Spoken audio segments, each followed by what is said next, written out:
and also in person, and will be filmed and recorded for live and subsequent broadcast available through the council website. Council is a data controller under the General Data Protection Regulations and the Data Protection Act 2018. We broadcast and record council meetings to our public task obligation to enable members of the public to observe the democratic process. Data collected during the process will be retained in accordance with council public policies available through the council's website. Members of the council are reminded they should follow the council's established meeting protocol, including around the use of the chat facility. Let comments made in the chat facility are present for all participants in the meeting, which may include members of the public who have also received invites to the meeting. So item 1 is apologies, substitutions and declarations of interest. Paul. Convener, we have an apology from Councillor Maguire to be substituted by Councillor Brennan. We'll move to a roll call.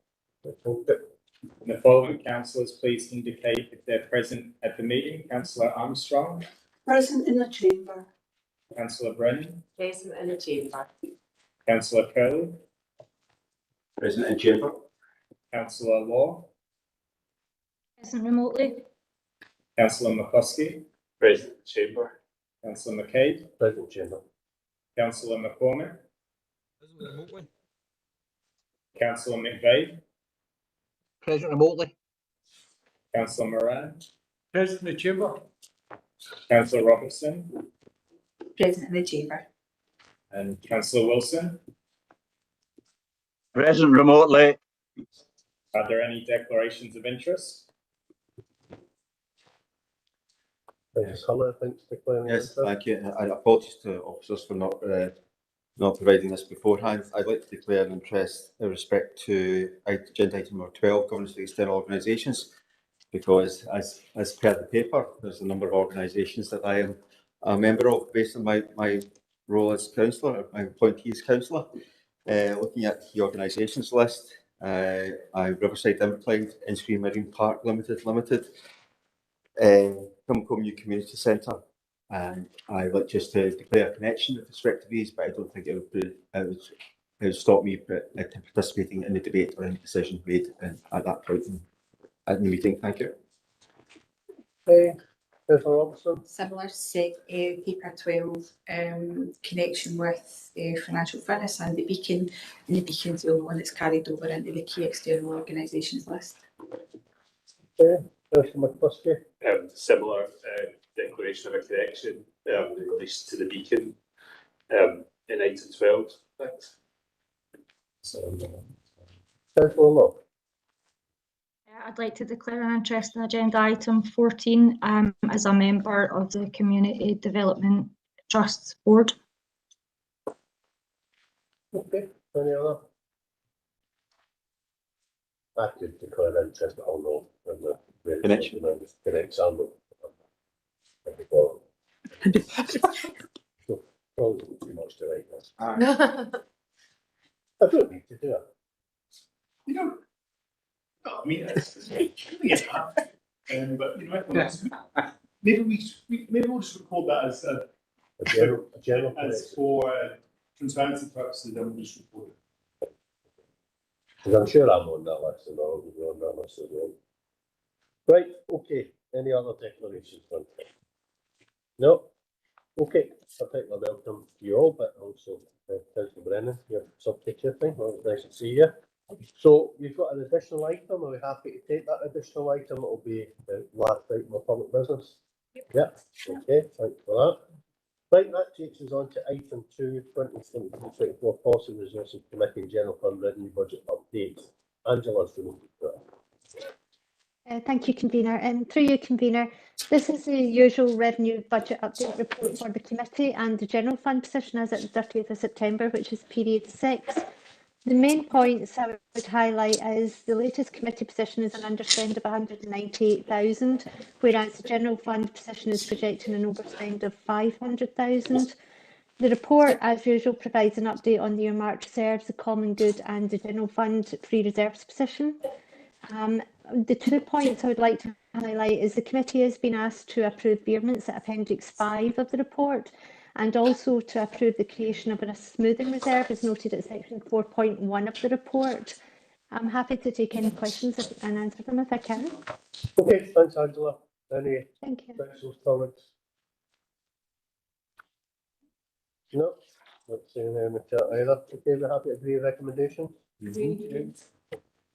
Okay, takes us on to item 3, Paulson Resources Capital Budget and Council 2023-26 Capital Programme. Alan?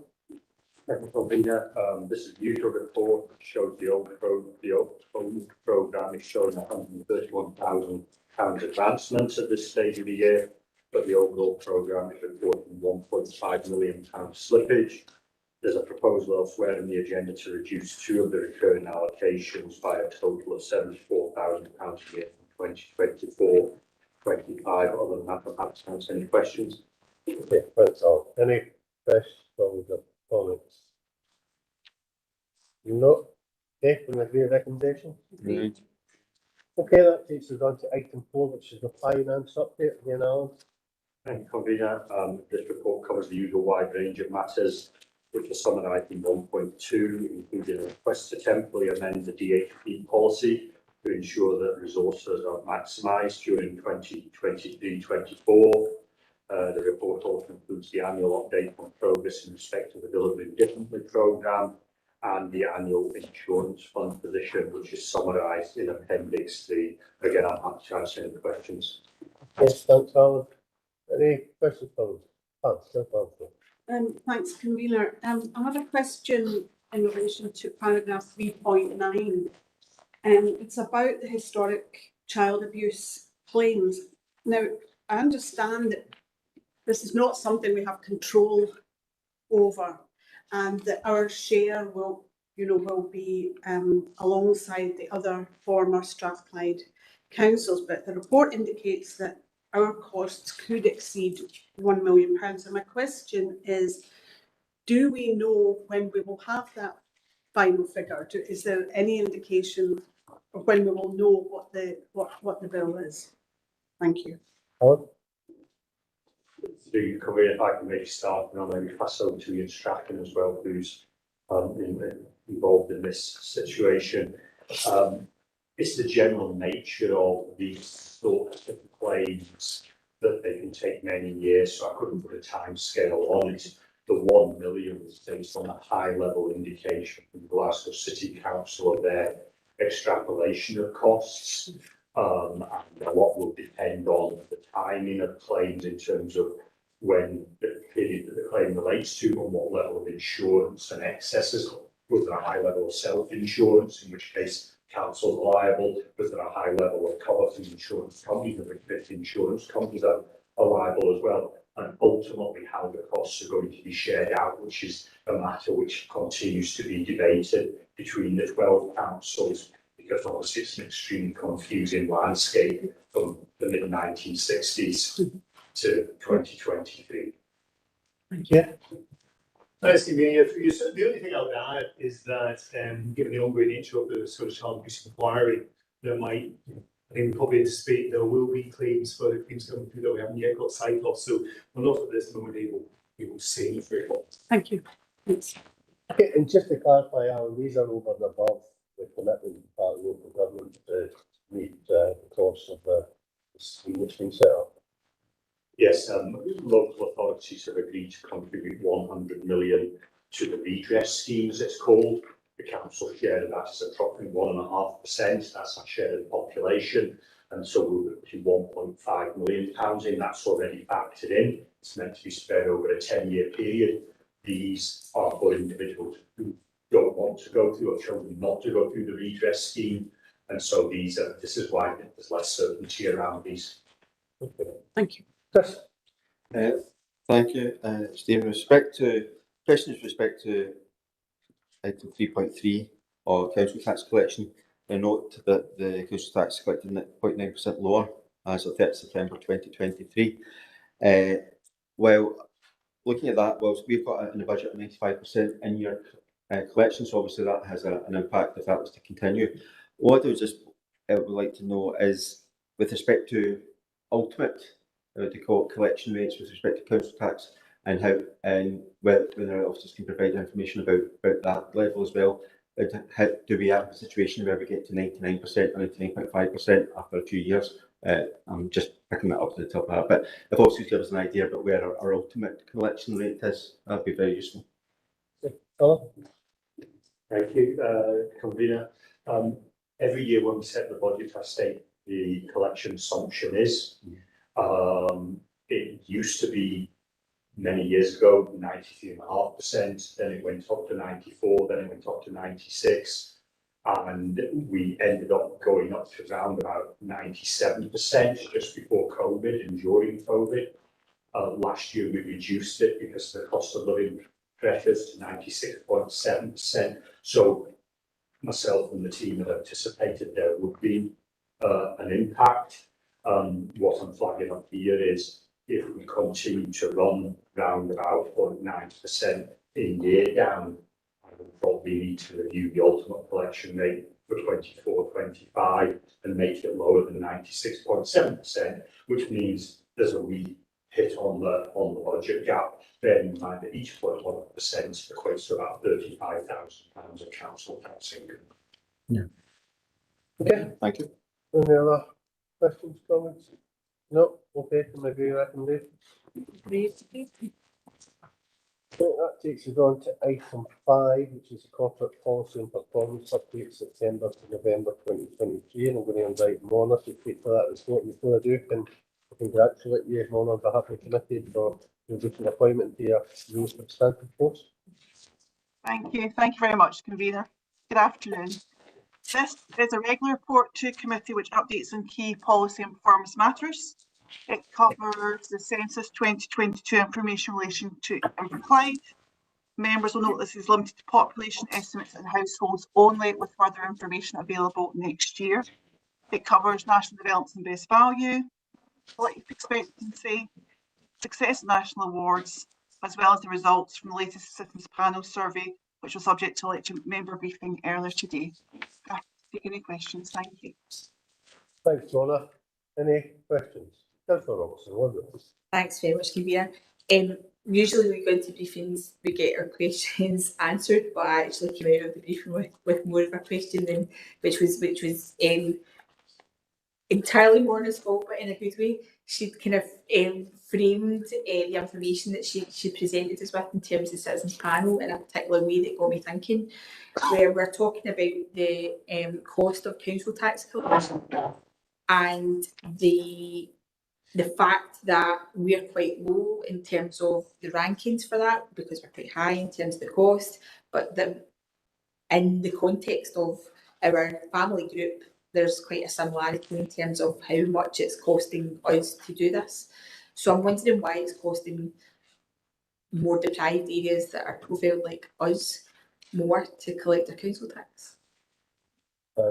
Nobody could really answer that at the time, Alan, but I suggested I might know a man that could. So I decided to hold my question and bring No it here. pressure. Hopefully one of your colleagues gave the advance notice, so that question might come up. Thank you, and yes, I was given advance notice, and I think over to Tracy as well, who's on the call. Yeah, for really since council tax started, or this indicator started, Inverclyde Council, which is one of the smallest councils in Scotland, has had one of the highest unit costs, and it is a combination of scale. It is also linked to levels of deprivation, and particular individuals whose council tax circumstances are not settled. So if you're in work, out of work, then there's quite a lot of work involved in changing and administration. Whereas if you're settled in what you're doing, you know, you might have no interaction with the council tax service for years and years and years and years. So where there's more stability, there tends to be lower costs. Specifically for last year, the one thing that I do recall is that the council incurred far more legal costs than normal, and it related to a specific landlord who owed us quite a lot of money. That matter is now resolved, and the amount recovered was well in excess of the legal costs we incurred. So it's only one side of the equation to look at the legal, to look at the cost of collection. The more important thing for me, which as Councillor Curley's alluded to, is what do we ultimately collect? Because the costs we're talking about here are maybe £400,000. The amount of council tax we collect is 35 million. And I'd far rather spend more on the 450,000 and try and get the 35 million in than skimp on the 450,000 and £4 million short. That'd be false economy, obviously. So I'm comfortable at the level that we incur. Our ranking has been round about there for many, many years, and it's a combination of scale and levels of deprivation. Okay, you happy with that? Yeah. Okay. Martin, perfect. Thanks, Kabira. I just an observation, a question on one section, then a question on the other. The first is on 3.10 in relation to the census first release. I'm really struck by some of the numbers in that paragraph. So we've obviously seen Scotland as a whole, the population has increased, and we're in an area, as we well know, that has been depopulating over a large period of time. And we hear a lot in the UK-wide debate about the north-south divide in an English context, but what this census data seems to be showing is that we're really starting to see an east-west divide emerge in relation, certainly in relation to population. There's obviously nothing in here about the economies, but I suspect it would probably be a similar sort of picture, where we see in the paper Midlothian 16.1% increase, East Lothian 12.7%. And I know there's more to come next year in terms of the data from the census, but I just feel that this is an area that, as a council, and maybe this is something for the task force as well, or maybe even the city region, that there needs to be more thinking around this and more analysis of what has happened over the last 10 years to make our country more imbalanced than it was, because it does seem that the impact of population decline is hitting even more heavily on the west coast, and it isn't really touching the east coast of the country. So I suppose the question on this part is really, what can we be doing as a council, maybe perhaps after we get the additional data on migration between councils, to start developing our thinking around that point, and possibly representations that we might make to both governments. The second question is on the Advice First service, 3.59. I think it's a real success story here that we've got 100% of people who have used the Advice First service finding the service helpful, but we've only got 27% of people who know about it. So I suppose the question here is there anything more that we can be doing, especially as we get into the winter and the cost of living crisis, to promote the Advice First service more than we're doing at the moment? I'm particularly struck by what it says in terms of 58% panel members who had used the service now being aware of benefits they're entitled to. There's still obviously a number of benefits that people in the area are not aware of, and certainly constituents of mine who have sent to the advice service are around that 58%. And so again, we're thinking about increasing family incomes. I think part of what we can do is promote this service, to encourage more people to go for a benefit check and to make sure that they are maximising their income, because there's probably a lot of unmet needs out there. Just one particular benefit is pension credit. I think there's almost 900,000 people UK-wide are not claiming a pension credit at the moment. It's worth about £2,200 each family who hasn't claimed it. There's 16,000 people over the age of 65 in Inverclyde, so just by a proportion, there's probably hundreds of families of pensioners who aren't claiming pension credit at the moment. So, what specifically can we be doing to drive more people towards checking their benefits, maximising their incomes through this service in the winter? Thanks. Okay, Lucy, you want to come in first on the population issue? Thank you very much. Good afternoon. Thanks, Kabira. In relation to the population issue, we know that we've had the Fraser Islander research, which was a piece of work that was commissioned between Western Berkshire and Argyll and Bute.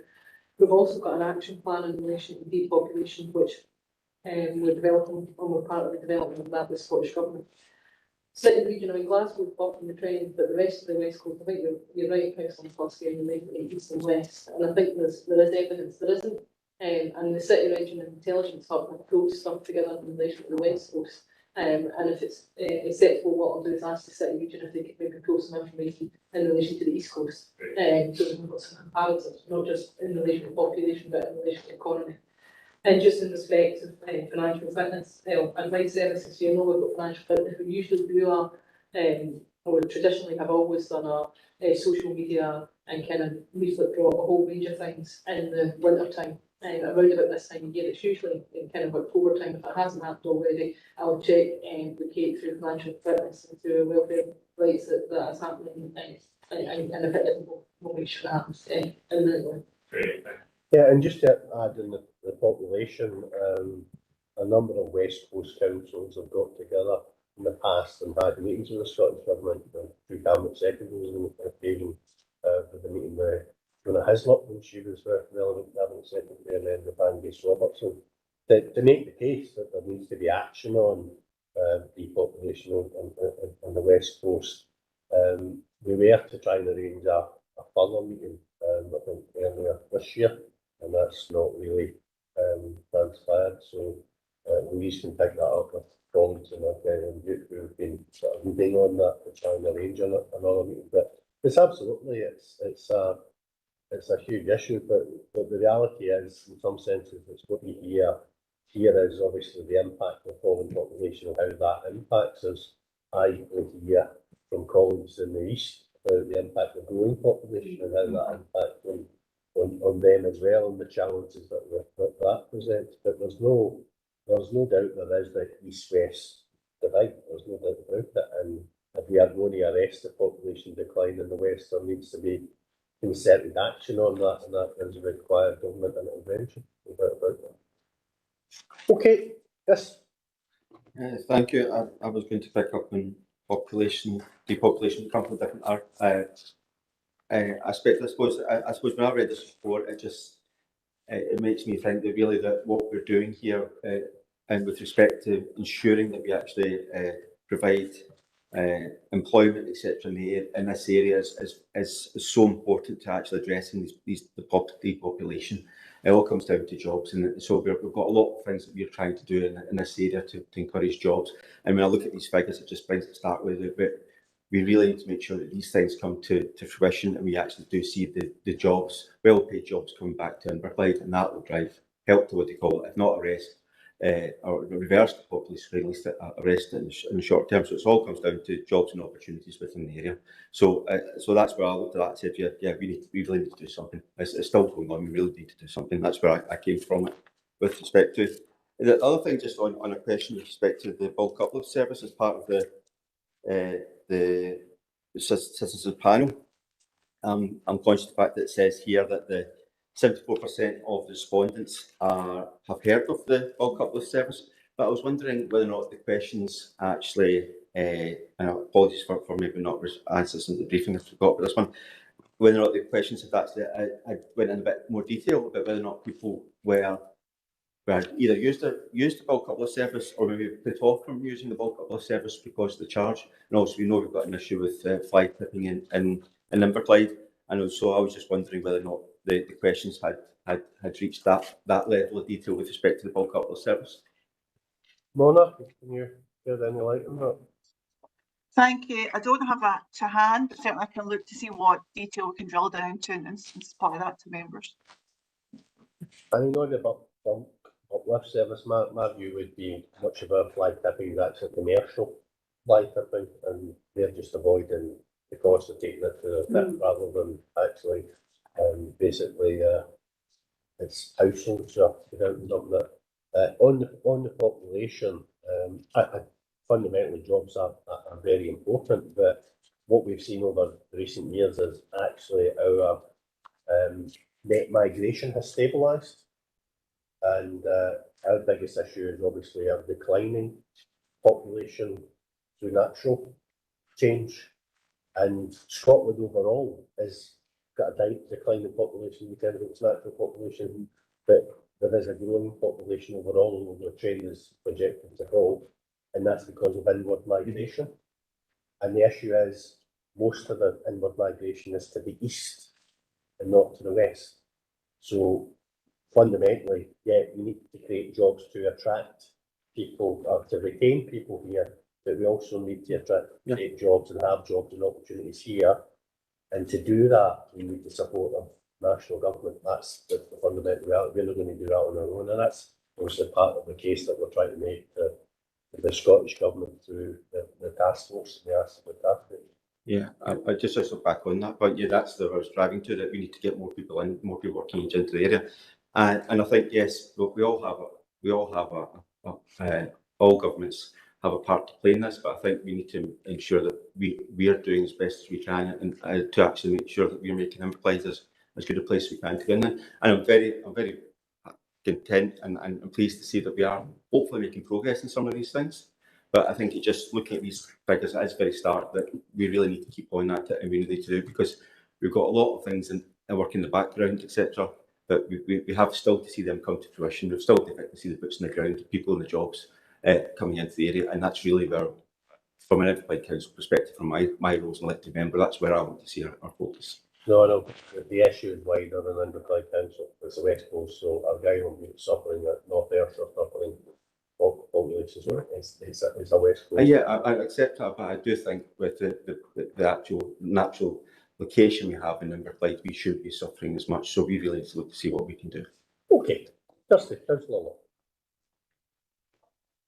My question was around depopulation as well, and it's been answered during the discussion, so I won't bother asking again. Okay, thanks for that, Kirsty. Any other questions? Al, do you want to come in? If I could, thank you. I wonder if I could possibly bring Chris Thornton in, who shared some information with me regarding pension credit uptake in Inverclyde that she's been able to get, which might help. Yeah, Tracy. Thank you very much, and through you, convener. I'd made inquiries through the DWP point of contact, and they actually will be looking to establish whether or not localised information is available on the uptake of pension credit, and in fact the potential numbers of those who could qualify. But in the meantime, the DWP suggested that I look at a private company, in fact, who looks at government data and analyses that, and they estimate the number of those who could potentially qualify for pension credit, who have not applied and do not have the pension credits in place. They estimate in the region of maybe in the region of about 150 pensioners locally could potentially have an entitlement. At this point, but we're not able to, and the problem is we're not able to identify those who could fall into that. I've agreed with the chair of the Local Financial Inclusion Partnership that at the next meeting that the partners will be asked to discuss what activity they actually do undertake to promote the uptake of pension credits, and how the partnership could potentially work together to improve the uptake of pension credit. The DWP certainly have been publicising the availability of pension credit, but as we know, once it comes to those that are most difficult to reach, it can take the work of partners working together to help improve the opportunities for people to make applications. Thanks, Tracy. That's very helpful update. Mark? Okay. Yeah, thank you, Tracy, for that. That's really helpful. And just literally back at the calculations, that would be £330,000 average if it's an average claim. So just think about the amount of money that could be added into your people's spending locally. That is a significant amount. Just does this private company that provides that data also give figures for other benefits? I'm not going to ask you to list them, but I'm just curious. Are they take-up rates for other benefits also available locally? I'm not aware of that, Councillor McCluskey. That's fine. Thank you. Thanks. Yeah. Okay. Thanks, Commissioner. So, on the back of Tracy's helpful information there, we can't identify people. Does that mean they're unidentifiable, or are there other people in the system who can identify them, or is this an absolute piece of detective work that the partnership's going to have to do from first principles? Through you, convener, the ability to identify people is quite tricky. While the council has access to DWP data for the assessment of housing benefit and council tax reduction, the issue that we have is we don't have access to HMRC data as readily. And so that plays a big part in the qualifying criteria for pension credit. So that's where the difficulty lies. So I don't know how this independent company have reached this estimate, but they are a well respected firm. But yes, by calling it detective work, I think that's about right. But that's where local knowledge with partners working directly with those people, with elderly people, that's something together that we could work on solutions to identifying those that need the help to make the claims. Okay, thanks for that. You want to come back in? Just to kind of close it off, it's obviously been, we've raised it, Martin's raised it this afternoon. That's really helpful information to know what the context is locally. I suppose I just want to kind of close it off to see this as an action that is going to be taken by the partnership rather than us just talking about it here as an abstract issue, just closing off that it is actually going to be followed up by the partnership. Yep, I think, Tracy, you'll confirm that, yep. Yes, I can. Thanks. Thanks. And obviously, we could report that back to a future meeting in terms of any progress that's been made on that would be helpful. Of course. Okay, any other questions on this report? No? Okay, can we agree recommendations? Okay, takes us on to item 6, Policy and Resourcing Committee Delivery and Improvement Plan 23-26. Performance report, and Mona, again, going to speak for that. Thank you, convener. The Policy and Resources Committee Delivery and Improvement Plan was approved in May of this year. Subsequent to that, a KPI workshop took place for elected members in June, and there were some changes to the performance measures reflecting that. And also at the August meeting of the committee, we agreed we'd add a couple of actions in relation to the review of HR and OD. This is the first performance report on the Committee Delivery Improvement Plan, and it covers the reporting period April to September. It includes an update on the action plan, performance indicators, and the management of key risks. Happy to take any questions. Thank you, convener. Okay, thank you, Mona. Any questions, colleagues? Elizabeth, Convener, not a question, but an apology. My previous question was on this paper, not right on this paper. So thank you, everybody, for not building up on that. Right, can we have that noted in a minute? Yes. Thank you, Fiona. My question relates to Appendix 3 of the plan. This report. I'll just check. No, this report.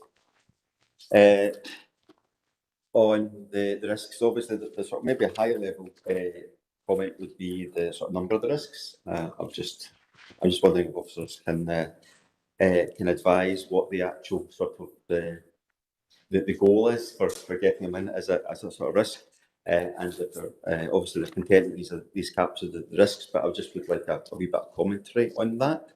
And the other thing is related to the financial risks. The partnership risk. Sorry, I do apologise. With respect to the issues with our major partner fails. Now, and a note here, got current controls with respect to regular meetings, formal and informal paper briefings, etc. But I'm just wondering from sort of my perspective, from a contractual point of view, if you're dealing with construction works, etc., you have a process called early warnings with respect to, so it's part of the contractual process that if there's something's going to be a project risk, there's a duty on all parties within the contract to bring it as an early warning. And I'm just wondering, is that a process that's involved with these major partners to ensure that we get information as early as possible on issues that could cause a major partner fail, so that we can actually work to address it and basically horizon scan these issues? Is the relationship there that we can actually have that honest and open discussion to try and see about how we ensure that we don't get to that cliff edge, these things, and that people feel confident to come to us if there are any issues, and we can work around because at the end of the day, we're here to try and to deliver services, and we want to make sure that we don't have any failure to deliver services because of these issues. Okay, the first question was in terms of how you got onto this list. Do you want to go over that now? I got touch. Through yourself, Convener. So there's regular reviews of risk, and we have red, we have amber, and we have yellow in relation to it. You'll notice there's a new risk, and that new risk is in relation to operational and legal, and some of that is about the HR review. The fact that we have a number of actions from an external review of HR, and until those actions are complete, that makes that risk higher. How you get on the risk is actually more about what the likelihood and what the impact is, and the score that you get so you get on the list, if you like. But it's just to say that we look at the totality of all the risks, and then if there's new risks like the HR, that's how the operational and legal risks come on, and we'll make sure that the committee is alerted to it. So these are the higher risks that we propose in terms of the score. Yeah. Okay, in terms of the partnership, Ms. Dallin, you want to pick that up?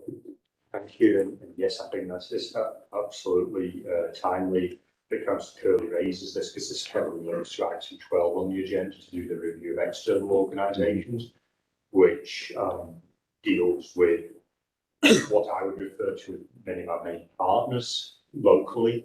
Over and above that, the situation that you allude to in terms of some of the major firms, commercial firms that we have contracts with. That is a reason why when we get to item 12, the list is a lot lower, because the council, the CMT, has agreed a supplier management policy where there's regular meetings and scorecards and open discussions of the type that you indicate. You know that sometimes, because of commercial reasons, the first you know that a company has gone under is when you read about the company going under. But by and large, we're hoping that the relationships that can be built up through the supply management policy will help manage the risks that you've outlined.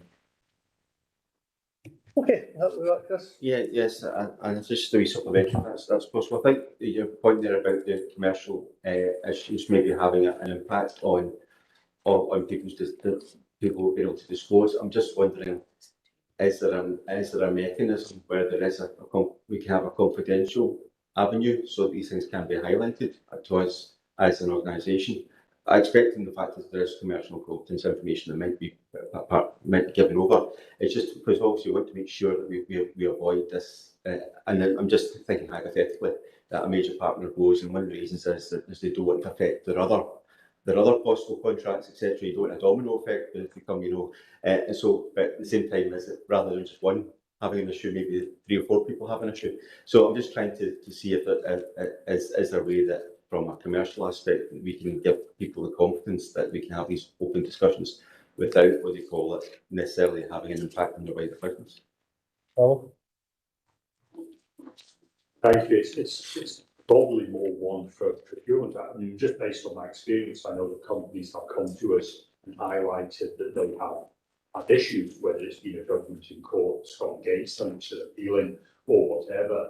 And the key thing that we have in the commercial contract before we enter them is we do the financial check, and I realise that can cause issues sometimes for elected members and for services, because somebody gets excluded who doesn't meet the financial test. But that's one of the main reasons we have those financial tests, and we have regular subsequent checks of the financial robustness of the organisation to ensure that they're maintaining that financial stability, that there are not court judgments against them. All these things are included in the financial check supplier who we go to in the information they give us.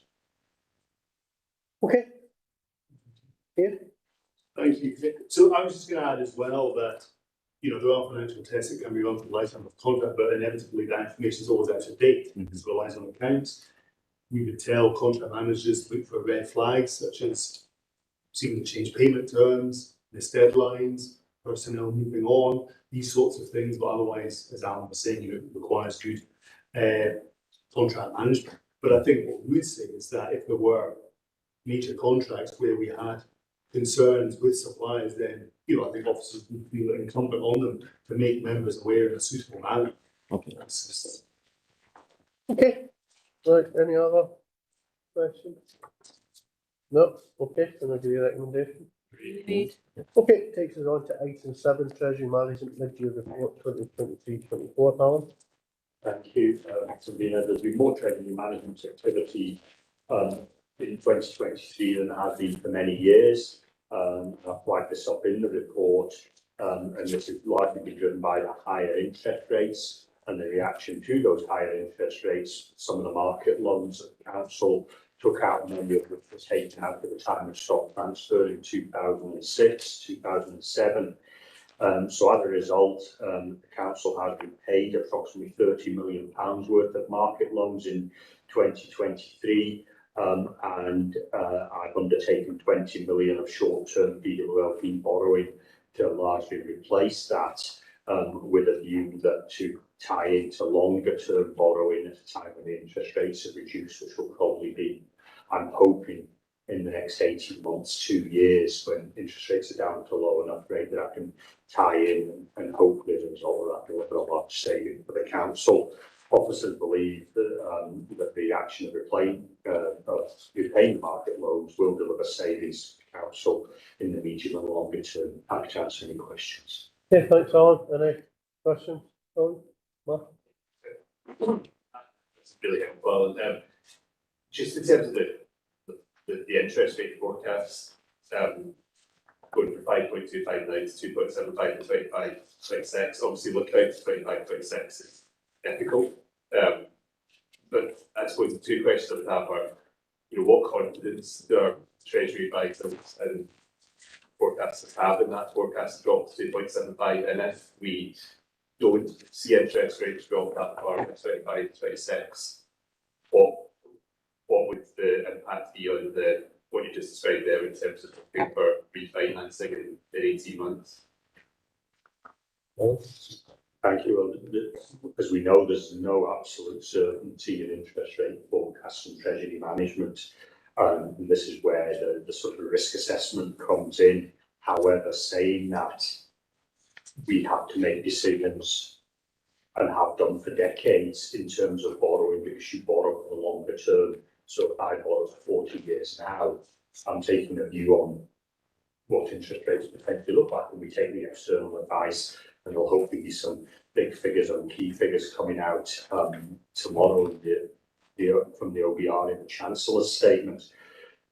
We don't expect that these figures will vary much, as you would expect. We've built in some level of prudence into the figures that we've got. But the main thing for me is the market loans that we have redeemed were either 4.88% or 4.9%.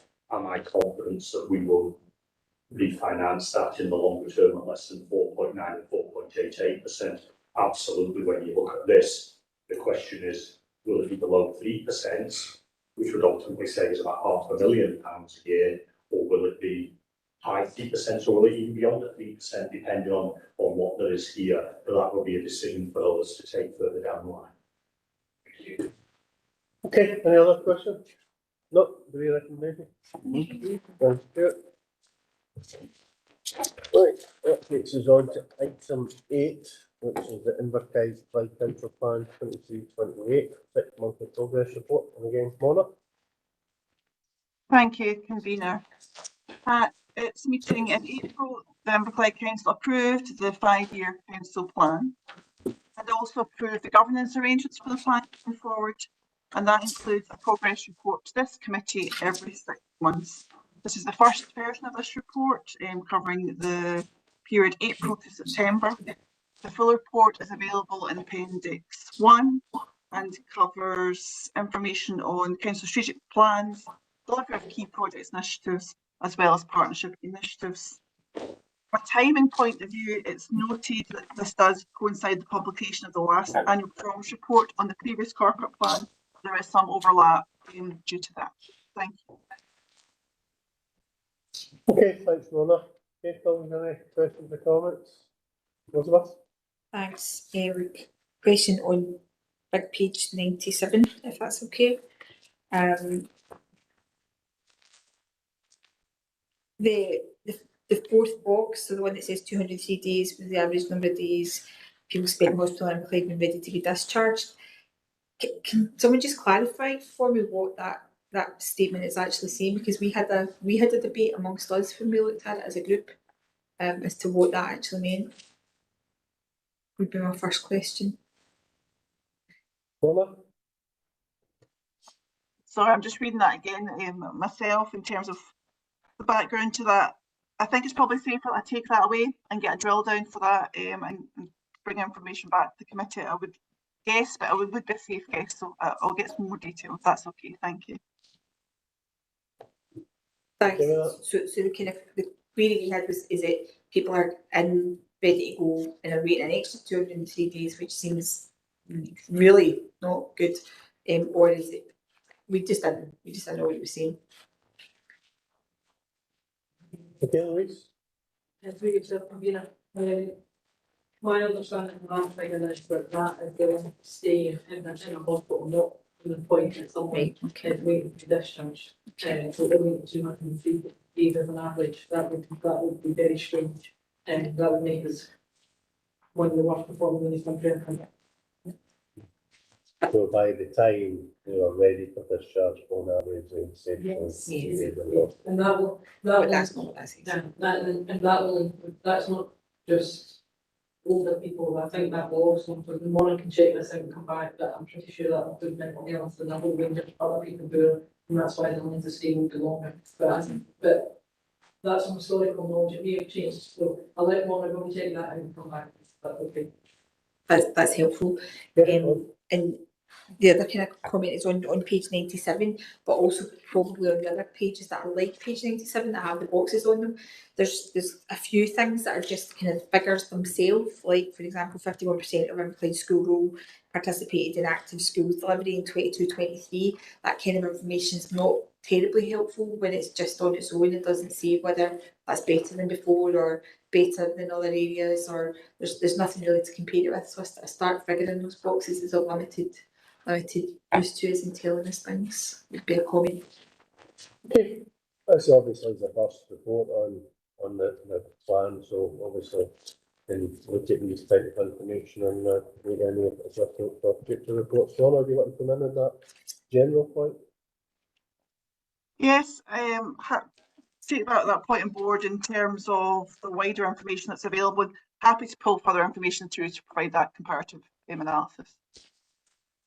Okay, I mean, there may be some KPIs where there's no captured information still as well, because we're looking at some new KPIs, so I think you're right, it's try to have as much information, palette of information to make sense of the figures as possible.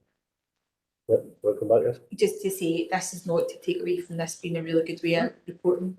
I'm sorry, I know I've kind of come in with two issues there, but it's a good, clear way of reporting. So thank you very much to everybody who does it.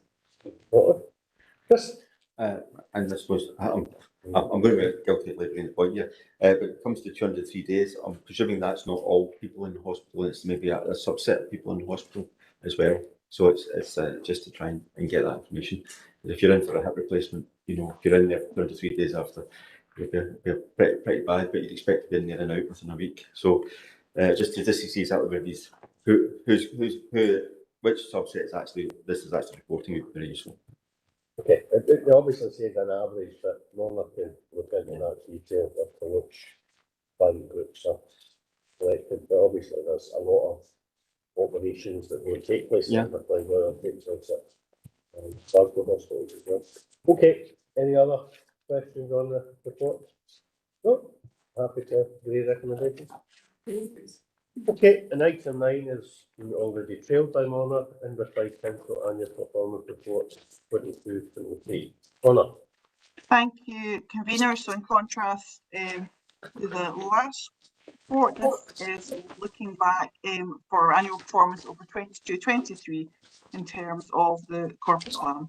This was the subject of an elected member briefing earlier today. You'll see the full report is available at Appendix 1 and also contains some whole government benchmark and framework measures as well for comparative reference. Happy to take questions. Okay, thanks for that, Mona. Any questions or comments, Colin? Oh. Thanks, convener. Yes, My question is relates to the final bullet point on big page 112. And I think I'm clear about the answer, but it's about the percentage of service users who began their first work placement, and there's a decrease from 85.4% to 28.3%. Well, obviously a very dramatic decrease. But I'm thinking that is attributable, I can't say it, to staffing. Can someone please confirm that that's the case? Please. Through yourself, you know, can confirm that it is with staffing and the process issue in relation to when people are given they used to have a different process issue when they had more staff. They had vacancies, and they had a number of vacancies in that area, and that released them. Thanks very much. And I have another question, the same paragraph, the last bullet point. It's about the number of days lost due to sickness and absence. And I just want to be clear about when's that from? Is that pre-COVID, the 8.3 to 10.4? I just wasn't absolutely clear. Is it from 1920 as in the bullet point above? Is that the same, please? Mona? The change in that, so that's the latest figures in comparison to just coming out at the end of COVID. So what changed there was what we're measuring. So our sickness absence recording previously excluded COVID related absence. The 10.4 days is a change in measure, change in definition, and includes COVID related absences as well. So that's the main reason that figure's gone up, is that we're including wider conditions than we did previously. So just to be clear, Maura, that the 8.3 days relates to 21-22 and 10.4 relates to 22-23. Yes, that's correct. Thank you. Thanks very much. Okay, Chris. Thank you, Convener. Just on a couple of points on the benchmarking tables at the back, page 158, about the gender pay gap. And we had a briefing before, and this was it's very welcome that the actual numbers are going down. But I wonder if officers can provide a bit of commentary with respect to how our numbers appear. Well, actually, they actually are reported here higher with respect to Scotland and our family group, with respect to gender pay gap, and also with respect to tackling climate change. We have no numbers available for 22-23. Looking at these, and I'm seeing that there are some numbers went up from 2021 to 21-22. I'm just wondering when we'll be in a position to actually see those numbers, because obviously, though it's welcome that we appear historically to be below the Scotland and the family group average, I would hope that we're not going to see a continued increase in our CO2 emissions. Okay, Paula. Thank you very much. On the gender pay gap question, first of all, I think there's a challenge there in terms of us being direct comparators to other organisations in terms of the makeup of our workforce. Some of the other local authorities that we are compared to have taken services out to external agencies, and that has skewed the gender spread across the organisation. So I maybe defer to Stuart, I think, in terms of the climate change question. Sure. You can do the council's taking all reasonable measures to reduce its carbon output, but or its carbon tonnages, but on the basis that this particular indicator, the way in which it's been reported over a number of years has changed. So I can't guarantee that it will always be in a negative slope. Okay, you want to come out with this? Yeah, just and Stuart, Mr. Jameson, would you be able to advise when you think we'll be able to see these numbers, or is it only our numbers that are not available, or is it a general thing within the local government benchmarking that they don't have the numbers available throughout the whole of the report? That's 22-23 figures. Yeah, 22-23 figures. Yeah, the data not available figures. Through you, Convener, the figures weren't available by the submission date for this report. So I'm happy to bring these back to committee in due course. Okay. And if you get any indication when those figures might be available, sure. Early in the new year, convener. Perfect, like that, we'll do that. Yes. Okay, any other questions, colleagues? No, do your recommendation? Okay, that takes us on to item 10, Data Protection Officer Annual Report 2023, and I think Vicky's going to speak to that. Thank you, Convener. The purpose of this report is to present to committee the Data Protection Officer's Annual Report for noting. The report can be found at Appendix 1 and provides an overview of the Council's data protection performance, together with my assessment as the Council Data Protection Officer, the Council's compliance with data protection matters. The report sets out my assessment that in general there has been good data protection compliance throughout the Council. However, I've highlighted in the report that there are some areas of improvement which need to be addressed in order to further improve the level of compliance, including our subject access response rates. Carol Craig McDonald's also on the call with me, and we're both happy to take any questions. Okay, thank you, Vicky. Any questions, colleagues? Thanks, Convener. My questions relate to the last paragraph on bit page 172. It's not really a question for the data officers, though. I mean, it's about the significant increase in subject access requests in relation to complex historic children and families cases. Now, I think we can understand with the Scottish Child Abuse Inquiry that there's an increased interest, and you know, we would expect the numbers of these requests to go up. But really, my question is, you know, will we consider that this could have resource implications?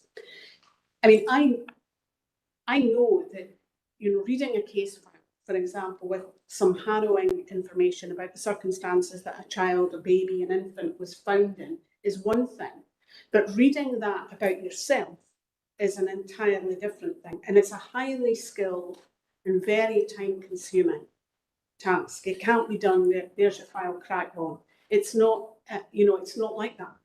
And if, as this suggests, there's been a significant increase in the requests in relation to children and families cases, can someone please consider whether there is in fact a resource implication here? Thank you.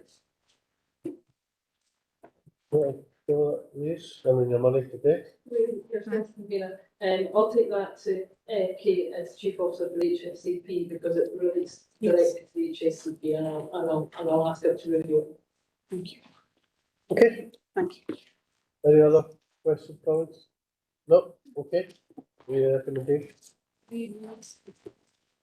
Right, that takes us on to item 11, updated policy and annual update and use of surveillance powers. Ian? Thank you. Yes, this is our annual report on the use of RUPSA with a proposed updated policy and also an update on the recent inspection by the Investigating Powers Commissioner's Office. I'm happy to take any questions. Okay, thank you. Any questions, colleagues? No? Maybe a recommendation? Okay, that takes us on to item 11, governance of external organisations annual update and review. Alan? I think probably there's a fair bit in this report that can bear with me. Firstly, the report covers the excellent progress which has been made in regularising procurement, governance and monitoring of many of the council's key partners since the approach was first introduced back in 2011. The annual update, in line with previous years, is shown in Appendix 1, and the only issue which you've highlighted is that there will be reports going to the next committees of education, communities, environment and regeneration in respect of the two ALIOs that the council has to ensure they fully comply with the council's financial regulation requirements. Council approval is sought to reduce list of organisations to be subject to the corporate governance process as listed in Appendix 2, along with minimum governance requirements in Appendix 3, and so the major reason for the reduction in the size of the list is both the fact that there have been significantly more organisations that are subject to tender or direct award or commissioning arrangements than was the case 12 years ago, but also the supplier management approach which CNG has approved, which should be a correct route for dealing with these organisations and supporting these organisations going forward. One common factor in many of the organisations in Appendix 2 is that the elected members sit on the board or who oversee the committee. Many of these appointments go back many years. Some are before local government reorganisation in 1996, and officers recommend that the chief executive and the head of our legal democratic services review these arrangements to ensure that they are still fit for purpose and report back to the committee or council before the sign-off recess. Happy to take any questions. Okay, thanks, Alan. Any questions? That's not Robertson, was it? I'm sorry. Oh, I do apologise. Have you put your light on first? I know. You get in, so. Thanks, Mayor. Just in terms of that exercise, what would be the criteria really for determining how we move forward with those memberships? Thank you. So you can do this. So, I mean, I think we just need to have a look at different organisations and understand. I mean, our starting point needs to be what does the appointment of elected members bring to the organisation, where do the risks lie, and just having an objective look at it and understanding what's in the best interest of the council and the client, and taking that away and coming back with some proposals. I think every different organisation has different considerations for. So, you know, I don't think we're prejudging anything, but just looking to understand that and make sure everyone was content with those proposals and the associated risks. We obviously had an example recently of an organisation where we decided not to reappoint somebody to the board. So I suppose it's good practice to carry out that review, but at the end of the day, the decision as to whether we nominate a particular organisation will be a decision for elected members. So obviously, we want the officers to get their professional view on it. Okay, Chris? Apologies for my what do you call it? Want to jump in here. I just wanted to just double check because it's something I picked up when reading the paper. That particular element didn't appear in the recommendations. So just for clarity, then, just what would be the change to the recommendations at the front? If you're approving it, I didn't quite see that come through for me. When you're talking about the review, a review on external organisations. Was that recommendation 2.2? Ah, right, got you. I was expecting it to number 6. Separate. Okay, any other questions? No, we can agree recommendations. Okay, and that takes us on to item 13, 2024-26 budget update. Alan. And probably another report with a few moving parts to it. The report presents an update on a range of issues related to the 2024-26 budget, as listed in 1.3 of the report. Since the last update, material changes to the planned approach agreed by the council have arisen due to the announced council tax freeze in 2024-25 by the First Minister and the later than usual intimating Scottish Government draft budget announcement, which is linked to the lateness of the autumn statement by the UK Government, which is due tomorrow.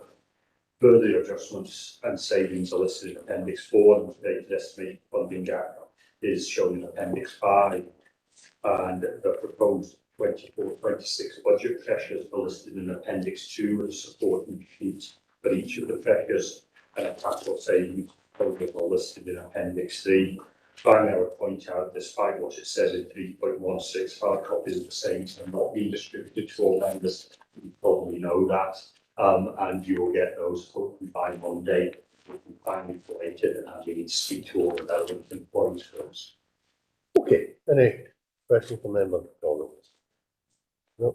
Okay, at the Member Budget Working Group yesterday, we had a discussion around me writing to the First Minister around the implications of the council tax freeze, and a draft letter has been circulated to the political groups who had relatively minor amendments to that. So I obviously have the authority to write a letter myself if I want to write a letter myself, but it's always good to have the backing of the the council and the guys, this occasion of Policy and Resources Committee for me to write that letter. Are people content with that? Okay, good. Yep. Okay, thanks for that. Right, that takes us on to item 14, update on anti-poverty initiatives. Sorry? Thank you, Convener. So this report provides the committee with an update on the progress projects and initiatives are funded by the council's anti-poverty budget. Some of the evaluations for iRise, the business startup grants, various initiatives to alleviate food and fuel insecurity, support for the credit union movement and Warm Hand of Friendship, and there's a longer evaluation report at the back for that one, and also the fully funded play schemes for this year. The report also seeks committee approval for extending some of the projects and also to provide further support, both to supplement the Scottish Welfare Fund, a further round of Warm Hand of Friendship funding, and for members to note the use of delegated powers to provide much needed support for our local food banks. And also within that is the payments that were made in lieu of free school meals to families that were impacted by the recent industrial action in our schools. Appendix 1 gives you more information on the finances in relation to spend and the current allocated balance of the earmarked reserve. So I know it's quite a lengthy report, so I'm happy to try and answer any questions that any member might have. Okay, thanks for that, Tony. Oh, that's Murray. I thank you. It's just I truly do appreciate it, this report, and especially with the Kinnear iRise, because it's a project that I've followed average and poverty staff, and considering our high number of drug deaths within Aberdeen, which is a scandal, really, it's fantastic. I was actually talking to someone a day there, and they challenged me, what are you doing about the drug deaths, what are you trying? And I was trying to tell them about this project, and I think it's a great project, and if you still be full of value, at the end of the day, I'm sure it will produce the work that we look for, and especially the hard work that all of them. And my comment would be the Warm Hands of Friendship, which I have seen is fantastic. With one ward and also one of the one church. And it's just been a fantastic development. And it wasn't great sums of money, but you go there and you see the good it does for it. You make the people sitting there, kind of science, hot bit of soup, and being in a warm environment and people for other people. It's absolutely amazing to see it. And if anyone hasn't seen it yet, to go and see what we've got, it's amazing. So, Tony, my question is, how would organisations apply for the new grant? Obviously, I think they're applying directly to the council now. If they want to start the project up again, certainly now the winter's coming in. Tony? So through you, Convener, we will be administering the Warm Hand of Friendship grants through the CLD team this year, and we were just after today, once we got approval, we will begin the communication and the marketing of the grants and to the local organisations at that point, and then we'll start taking the applications in and get the grants out as quickly as possible. Tony, would they be able to, you be contacting directly, or they have to contact you? Yeah, they will have to contact us, but we obviously have a database of organisations that we're normally in contact with. So we will, just through the normal community grants fund process, we'll make sure that it's advertised widely as possible. We'll also be promoting it in social media, local community, etc. as well. Okay. Through our own team, yeah. Yeah. Okay, any other questions? Kirsty. Okay, Kirsty. Thank you. I just want to say it's good to see some of the most vulnerable members of our community getting the support through the iRise project.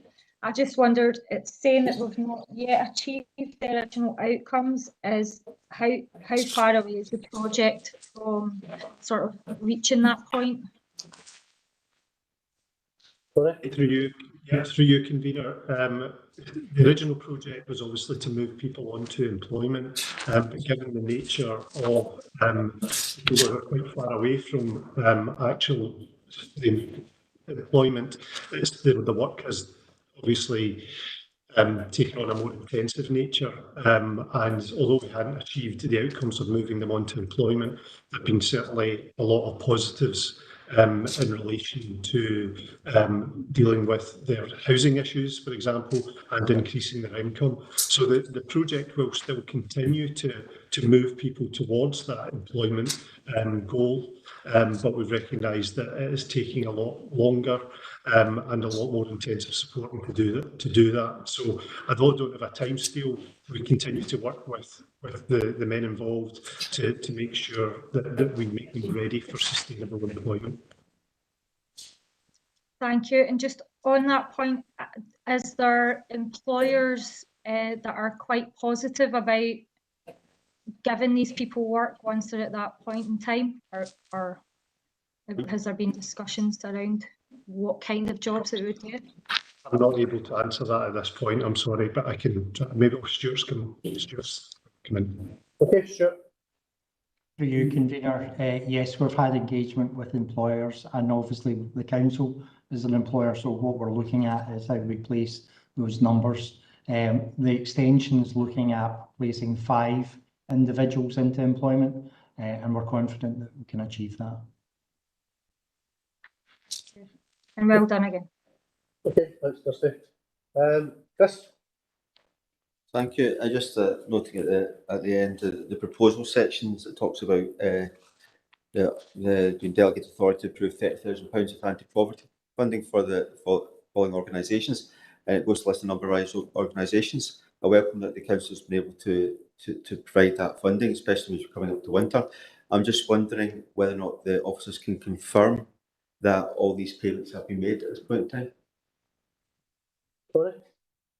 It's the nature of how we actually give the money out. They've all been contacted to let them know that we will be providing support to them, and it's now for them to come back and accept the grant, and we will get that money out as soon as possible. But all of the organisations involved have been contacted last week about this.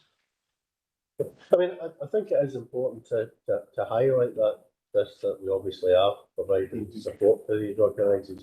Clearly, there has been a fall off in donations, and it would appear there's an increase in demand.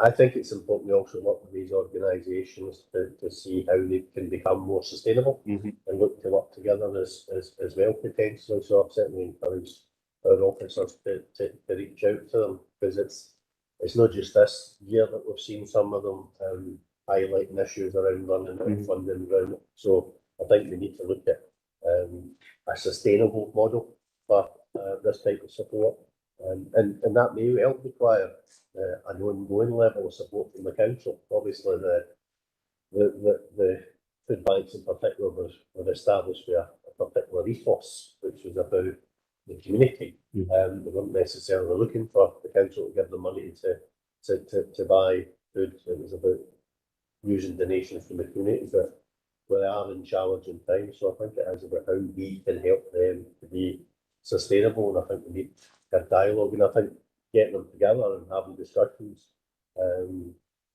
we can learn from good practice from each other as well. Yes, I concur with those. It's a sad state of affairs, and of course it's one of those things that we're talking about anti-poverty, but a lot of these things are poverty mitigation, and it's a terrible state of affair that these organisations started off with now 10 years ago, really, in our local area, and they're still here, they're still needed, and because of the ongoing crisis with respect to cost of living, that the people are not able to contribute as much as they would have done to these food banks. So yes, it shows you that there's been a big change in how we and how we have to address poverty in this area, and the failings of both what they call the social security system at a UK level sort of thing. But again, yes, I'd welcome if there's an opportunity for the council to be involved and to see how we move to a sustainable and a more cohesive network of these organisations. Noting also we have similar facilities within the trust, the pantries, etc. as well, that provide another additional benefit to our local population. But it's just sad that after so many years that we're still at this stage. Okay, Elizabeth? My question is about section 4.8 about the credit union situation. Having become aware of the change that's taken place with our two main credit unions in the area, it seems quite sad in one hand, but hopeful in another, in terms of them being able to continue. When I found out about it, it came as a surprise to me, so I'm kind of going, could this have been avoided, the situation that we're in with the credit unions? Are we generally okay with where we are now with the credit unions? And what focus do we have, bearing in mind that it was a bit of a surprise to me that it happened, what focus do we have in monitoring the success or otherwise of the new chapter that we're about to enter into? Corey, you able to comment on that? Yeah, I suppose just if you don't mind, if I could come in and just what Councillor Curley had asked as well, around just to let you know that there will be a meeting set up with the local groups as well, and obviously that these run alongside our current pantries as well, the pantry movement. So Councillor Robertson's, I don't have an answer for you just now for the credit unions, but I can certainly get one back to you about who or how we actually support the credit union movement in Inverclyde better. But I can't answer really why we were in this position, I suppose, coming at this report. I actually in a sense view it as a positive development. I mean, the credit unions are obviously independent, friendly societies in their own rights, and I think they've recognised the challenges presented by the sort of financial regulation regime they operate under and the scale. And I think it's a positive thing that they've recognised that and they're prepared to discuss and engage with another credit union to look at how they can develop a more sustainable model going forward. And I think they were quite clear at the community conference that we attended that both local credit unions want to maintain a local presence and a local identity as well. So I view that as positive, and I think potentially, and that was a subject of a previous report we had, part of a previous report was how we could promote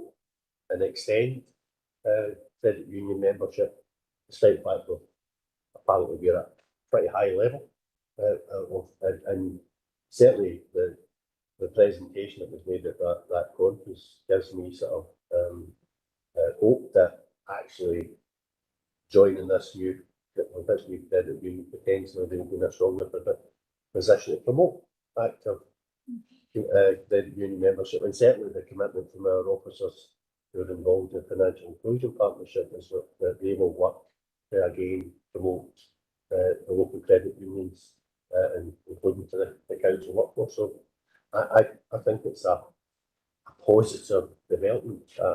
I can understand the fear of losing identity, but I think that from what I heard from the committee members of the existing credit unions, they're quite up for keeping a local presence and a local identity. Just go back, I think that's probably why I framed it in terms of it being sad and hopeful. You know, it's sad that we're there, but it didn't seem like an utterly tragic situation. But I think keeping the local presence, the local identity is entirely what credit unions are about. They're meant to be rooted in local communities. And so I suppose I just want to make sure that somebody's making sure that there's not mission creep at some point and that we don't lose that because then it almost ceases to be Inverclyde credit unions if we don't have that kind of foundational element of it within our own community. So I'm just, I guess, trying to be intentional about, well, we're moving into this new chapter, has somebody got an eye on this to make sure that it stays locally identified. Well, I certainly got that firm impression from the conference we attended that our officers in the Financial Lending Partnership have got a keen eye on and will be supporting the credit unions through this process. But the reality is that there are a range of credit unions, and we've got a credit union that this council supports as well, Scott West Credit Union, and there are different organisations where you get access to credit unions, surely the credit union and the police service and the fire service, etc. So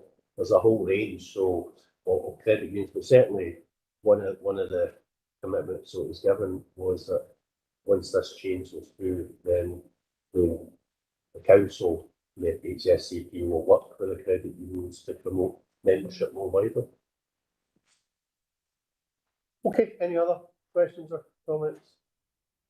I mean, I think there's a range of good initiatives in here, as people have already highlighted, but we do have a balance of 901,000 within the anti-poverty fund, and while I'm not looking to be spending that all in the next 6 months, and we know that this 901,000 at this point in time is for, I suppose, the life of this council, I think it is important that we utilise this fund.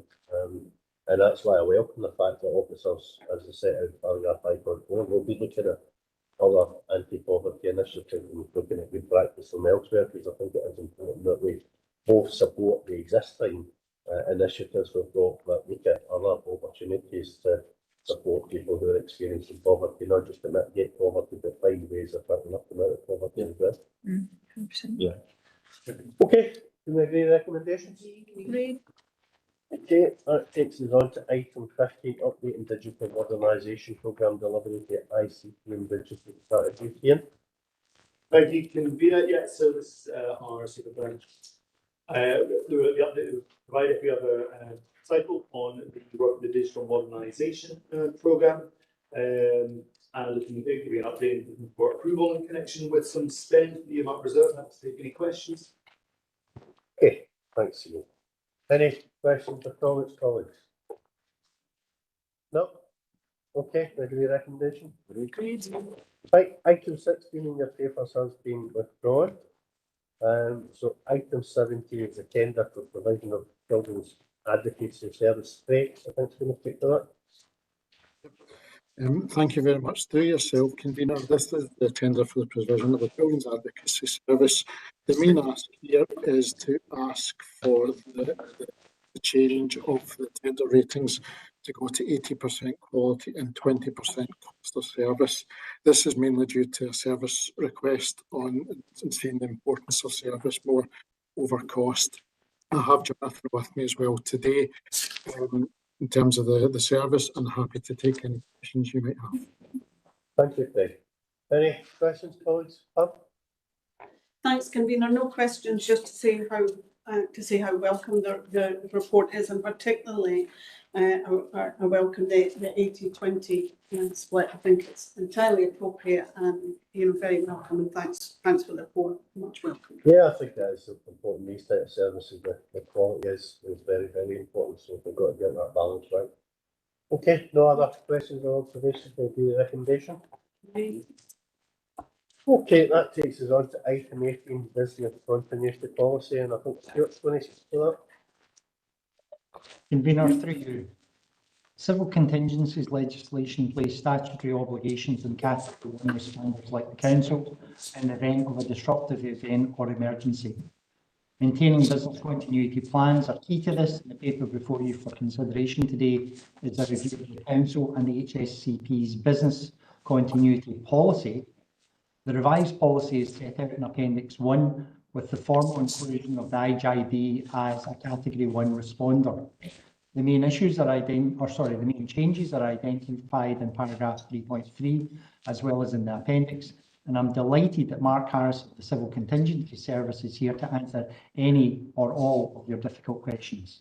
But I hope you haven't taken them off the important matters to attend this committee. Yeah. Definitely not, convenient. Let's hope there's no emergencies while we're having this meeting. Okay, any questions from members? No, we're getting off like this, Slight Mark, thank you for Great. that. Green recommendation? Great. Okay, that takes us on to item 19 of the item we've all been waiting for, revised risk management strategy. Came up from the audit committee again. Thank you, convener. Yes, as the Queen says, a review from the audit committee, following a review of the council's risk management strategy. Following audit committee, we updated the strategy with some feedback from members, which showing the changes in tracking, and just asking that committee to approve the policy today, strategy rather, and close back to take any questions. Okay, any questions or comments? No? No. Happy to agree? Mm-hmm. Thanks for that.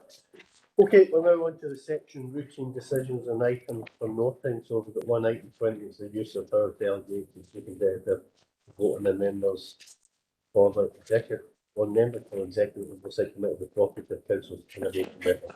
Be happy to know. I'm out, so be happy to know. I gave it a lot of respect in terms of exercising that vote with things to be assured. Check out the candidates. Okay, and there is an additional item before we go into the item that's in private business. So that's the item around the pay increase in the living wage, with the delegate powers. And Mona, going to speak to that? Thank you, convener. With apologies for this report not being available for issuance previously, this relates to the timeline for the pay settlement negotiations and the timing of the living wage announcement. The purpose of this report is to note the use of emergency powers to enable the council to implement the 2024 pay offer as agreed by COSA leaders and associated backdating. The use of these powers will enable the council to implement the pay increase and backdating in time for inclusion in the final pay run before Christmas this year. The report also seeks agreement to implement the new living wage rate, which is £12 per hour from November, which is the date of its announcement, and this is in advance of the previously agreed timescale of the April following the increase. Happy to take any questions. Thank you, Sabina. Okay, thanks, Mona. Any questions, comments? Okay, happy to give you recommendations. Okay. Thank you.